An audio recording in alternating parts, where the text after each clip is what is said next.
Hey, hello champions. Welcome to Toppernicus. Believe all of you are doing really well and preparing in your top gear.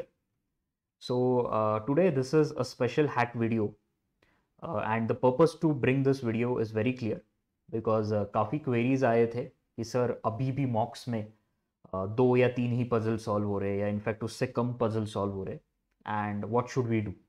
Okay, so this is a small hack video in case you are among those students who are not able to solve sufficient number of puzzles in the mocks. So let's go straight towards the hacks wala slide. The very first thing that you should remember is that the first 60 to 90 minutes that you have in your mock or the D-Day, that is ultimately the confidence zone. इसका मतलब क्या है? तो आपके जो first 60 to 90 minutes होते हैं उसमें काफ़ी तय हो जाता है कि आपका ओवरऑल जो नेक्स्ट रिमेनिंग पेपर है या फिर कंप्लीट पेपर में आपका मूड कैसे होने वाला है. Most of the time it has been observe that काफ़ी लोग फर्स्ट 60 मिनट्स में थोड़ी सी गड़बड़ हो जाती है and then some students are not able to then cover up the tempo in the remaining paper. So first 60 to 90 minutes में usually puzzles को अवॉइड करना है. आई एम नॉट सेइंग कि आपको पजल सॉल्व ही नहीं करने है पेपर में, but then first 60 to 90 minutes avoid solving puzzles, especially for those people who are not very comfortable with solving puzzles.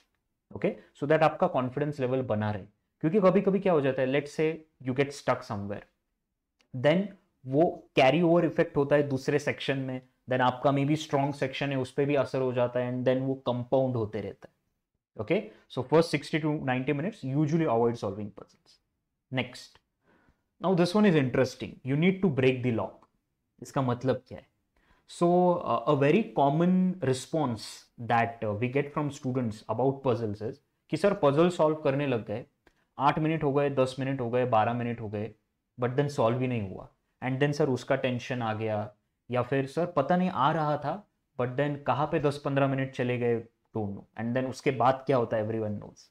So what you need to do in such scenario is कि whenever you start solving a puzzle somewhere around 3 to 4 minutes, अगर आपको लगे कि that you're not even half mark of that puzzle, अगर आपका 50% से कम ही वो solve हुआ है, समझ जाता है तुरंत.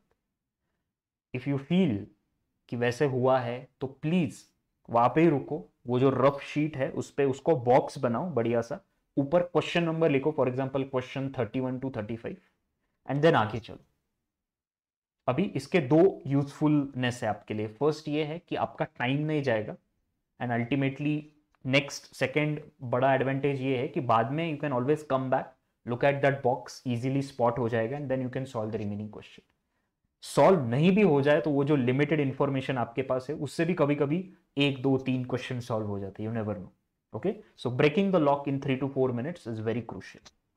The next part is related to psychology. आप बोलोगे सर ये बीच में से क्या लाया आपने. So it has been found that usually puzzle solve करते समय utilize sufficient workspace on the rough paper जो भी आपके पास है.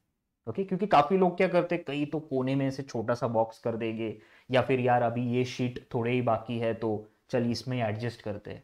Most of the time then it becomes crunched, cluttered हो जाता है, फिर वो इजी हो तो भी कॉम्प्लेक्स लगने लगता है. After all psychology, right. So at least puzzle के लिए मैं बोलूंगा कि एक सफिशिएंट स्पेस यूज करो, that will help. The next part is related to identifying your enemy. आपने ये बहुत कॉमन डायलॉग सुना होगा कि जब भी आप किसी भी चैलेंज वॉर में जाते हैं, it is crucially important to identify what not to do as it is what to do, right. तो आपको क्या करना है इसमें, लास्ट आपके जो 5 ऑड मॉक्स हुए होंगे जो आपने दिए हैं, उसमें आप पजल से एक बार खोल के देख लो. ऐसे कौन से पजल्स है, type of puzzle, structure of puzzles, variables in puzzles, ऐसे क्या क्या आए हैं जब आप लोगों ने गलती कर दी. Where did you falter, where did you go wrong, where did you consume too much of time, उसकी एक लिस्ट बनाओ रिपीटेडली.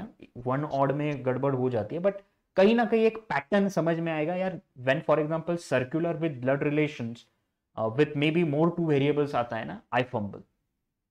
ओके, या फिर जब भी कोई नए टाइप का पजल आता है and then maybe arrangement circle में स्क्वायर, उसमें कोन आता है, आई फंबल.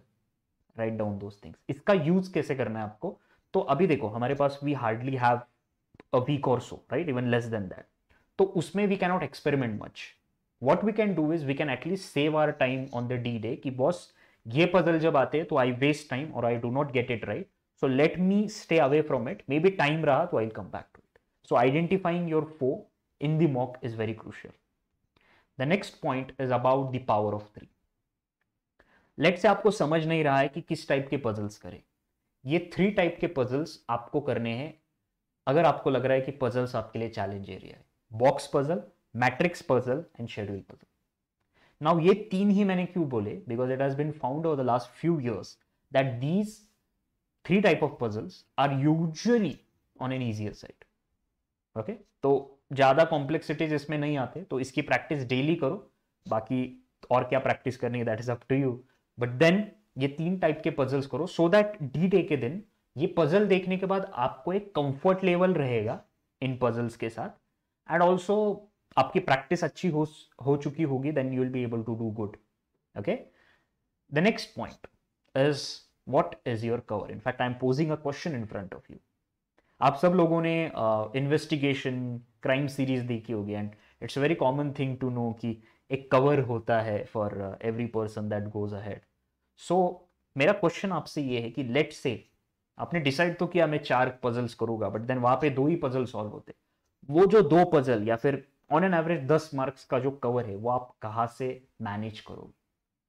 सो अभी भी टाइम होगा आपके पास. मे बी 3 to 4 ऐसे टॉपिक्स अलग अलग सेक्शन से निकाल के रखो जो आपको एडिशनली हेल्प कर सकते हैं इन केस कुछ गड़बड़ हो जाए.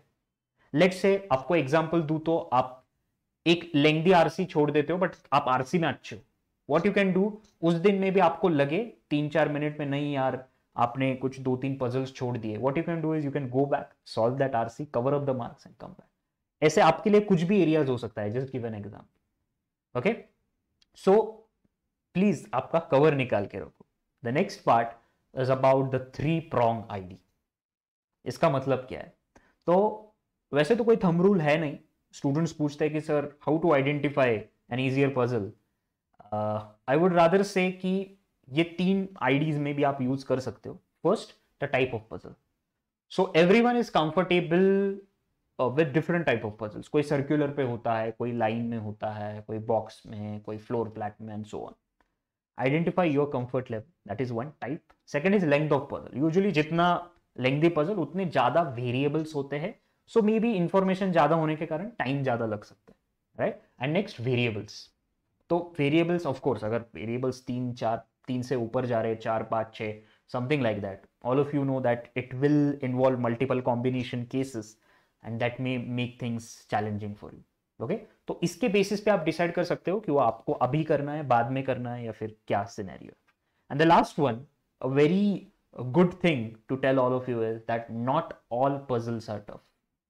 काफी बार लोग आते हैं, they are not very much happy with their performance in the puzzle part, and they say कि sir we have heard that there are some students who despite not solving a single puzzle have made it to the top B schools. Of course हो सकता है, why not. But then please remember that they might be very good at the other sections. Are you? So since puzzles comprise a very significant portion of reasoning, पूरा का पूरा छोड़ने के पीछे मत लगो. जैसे मैंने कहा कि at least try to attempt the easier ones. Of course ये सारे variables हमने जो देखे उसके बाद, but then एक साइकोलॉजी या फिर एक मेंटल फियर मत रखो कि पजल्स चैलेंजिंग ही होने वाले, right. You would always have some puzzles to play with and score. Okay, so these are some of the puzzle hacks related to puzzles which will definitely help you, so you can keep these in mind. I believe you might have found these useful. Okay, so that is all from my side. Wishing you all the best, and we'll be coming up with some of such hacks in different areas that students have problems with. Okay, so signing off from here. Thank you so much and wishing you all the best.